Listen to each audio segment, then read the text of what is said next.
Hola a todos, me llamo Víctor y soy un estudiante autodidacta. Durante estos últimos meses he estado desarrollando lo que será el ordenador de vuelo de mi cohete. Si quieres saber cómo lo he construido, quédate porque comenzamos.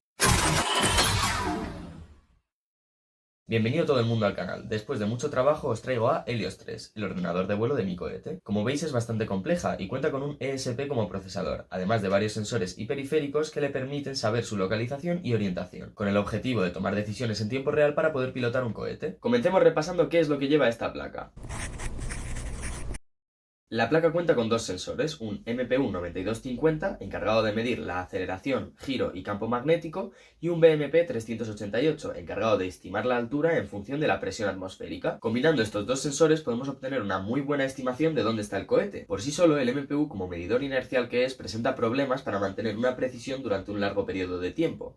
Es por eso que le implementamos un sensor de altitud como el BMP, para poder corregir esos desvíos en las mediciones y estimar lo más exactamente posible su posición. Para fusionar estos dos sensores haremos uso de un filtro de Kalman, que explicaré un poco lo que es más adelante. La placa cuenta con dos métodos de almacenamiento, un slot para tarjetas microSD, donde volcaremos todos los datos después del vuelo para analizarlos en el ordenador, y una pequeña memoria flash soldada directamente en la placa de 4 MB de memoria. La decisión de incorporar una memoria flash soldada directamente en la placa es debido a que las conexiones electromecánicas de la tarjeta SD son susceptibles a romperse durante el vuelo. Que todos los datos y valiosa información de nuestro vuelo dependa de que dos cables se estén tocando continuamente durante el vuelo debido a un muelle que hace presión, suena un poco peligroso, ¿no creéis? Y efectivamente lo es una manera muy fácil de que se corrompa la información. Por eso, con un dispositivo que esté directamente soldado a la placa, nos vamos a evitar ese problema, y cuando el cohete llegue a tierra, pasaremos todos los datos de la memoria flash a la tarjeta SD. Además de almacenar los datos durante el vuelo, la placa también tiene la capacidad de enviar los datos a través de ondas de radio mediante un módulo LoRa. Este es un módulo de radio que trabaja a una frecuencia de 868 MHz. También cuenta con capacidad Wi-Fi y Bluetooth debido a la antena que trae incorporada el procesador.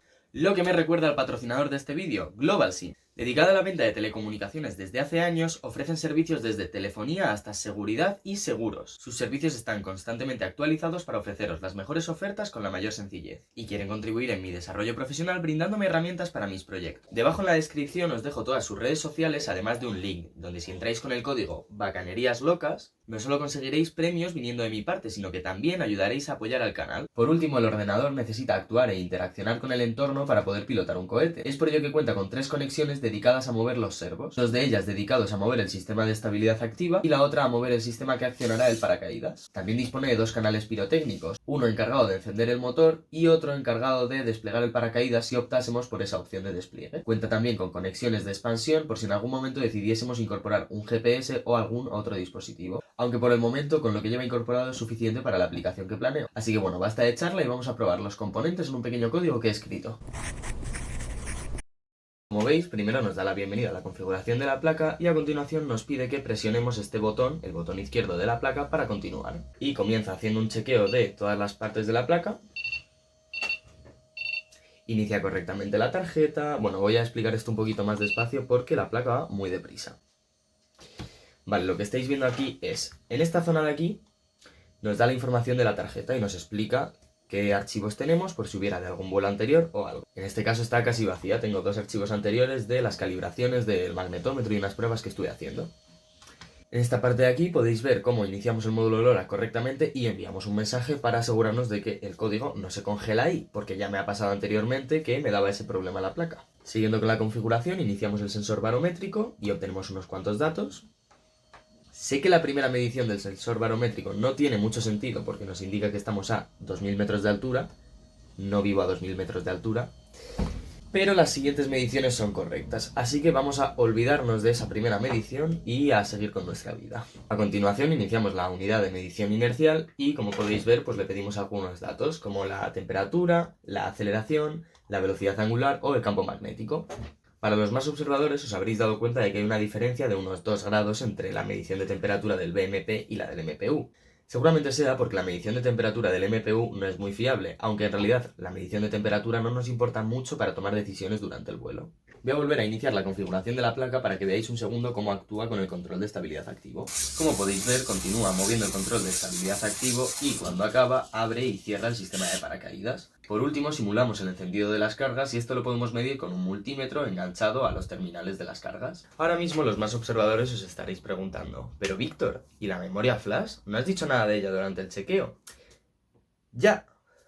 El tema es que hay un problema y es que no sé cómo se usan, así que hasta que lo descubra vamos a no usarla y a no preguntar mucho sobre ella.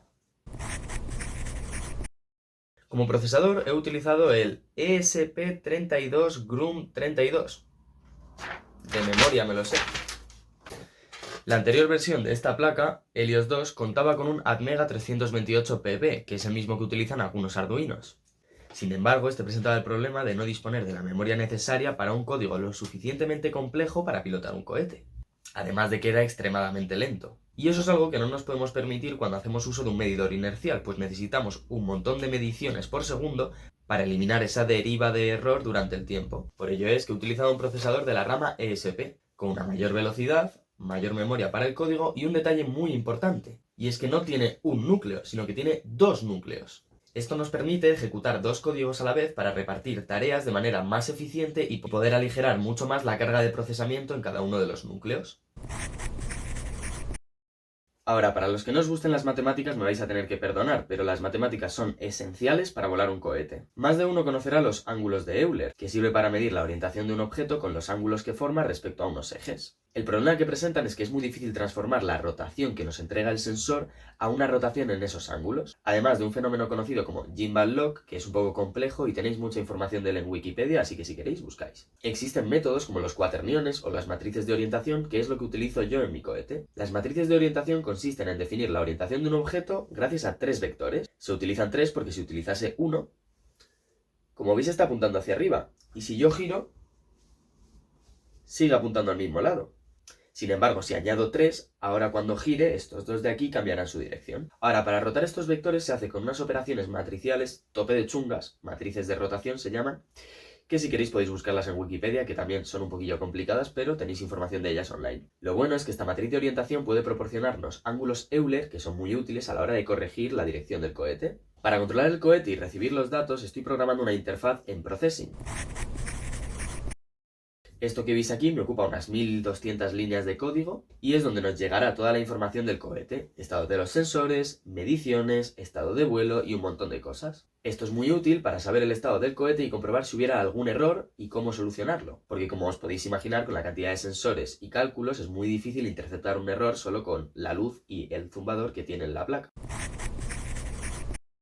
Como persona con empatía que me considero, que ha estado varios meses tratando de hacer funcionar esto, o bueno, de estas dos anteriores versiones que no funcionaban, me han surgido un montón de problemas y me gustaría resolverlos aquí por si a alguien le gustase empezar en este proyecto. A la hora de diseñar la placa me he topado con infinitud de problemas, siendo el más pertinente de ellos el ruido en las líneas de comunicación, porque sí, cuando hay una señal eléctrica que viaja, produce un ruido que se esparce por todo el espacio, y si hay otro cable cerca, inevitablemente le va a llegar ese ruido. Entonces es nuestro deber, a la hora de diseñar la placa, tomar las precauciones necesarias para atenuar esas interferencias. Os voy a dejar en la descripción un montón de referencias de vídeos que me sirvieron a mí para aprender sobre diseño de PCBs y de líneas de comunicación. Ahora, un pequeño detalle que quiero que todo el mundo entienda. Si habéis llegado a estas alturas del vídeo es porque más o menos controláis de electrónica o algo sabéis. A alguno les sonará lo que es el protocolo SPI. Yo hablo en español, los ingleses hablan en inglés y las máquinas hablan en máquina. Pero dentro de las máquinas hay varios idiomas, varios protocolos de comunicación, Wi-Fi, USB, UART y SPI. Pues repaso muy breve de cuál era el problema. Cuando yo me comunico por el protocolo SPI, tengo que indicar por un cable a qué dispositivo me dirijo. Y diréis, genial, ¿cuál es el problema de esto? Pues que para dirigirme a un dispositivo tengo que poner 0 voltios por ese cable. Por si alguno no se lo imagina ya, como tengo varios dispositivos conectados a SPI, tenemos que manualmente encender esos cables antes de iniciar todos los sensores, porque si no los encendemos, van a haber varios dispositivos que estarán escuchando el mensaje que nosotros enviemos antes de iniciarlos, y eso dará lugar a un montón de errores. Dicho esta pequeña aclaración en varios segundos que a mí me ha tomado un mes para averiguarlo, sigamos con el vídeo. El siguiente paso de este proyecto será la creación de un código de vuelo, una tarea más complicada de lo que parece, principalmente porque necesitamos tener una diferenciación de los estados de vuelo, para que el cohete sepa si está quieto, si está ascendiendo, si está descendiendo, si ha habido un accidente y cómo reaccionar en cada una de las situaciones. Por último, quería daros las gracias por vuestra atención a todos los que habéis llegado hasta aquí. Deciros también que tenéis acceso a mi página web y resto de redes sociales en la descripción de este vídeo. Suscribiros al canal y estar atentos al resto de redes si no queréis perderos ningún detalle de este proyecto. Muchas gracias y no olvidéis dejar vuestro like o comentario si os ha gustado el vídeo. ¡Hasta luego!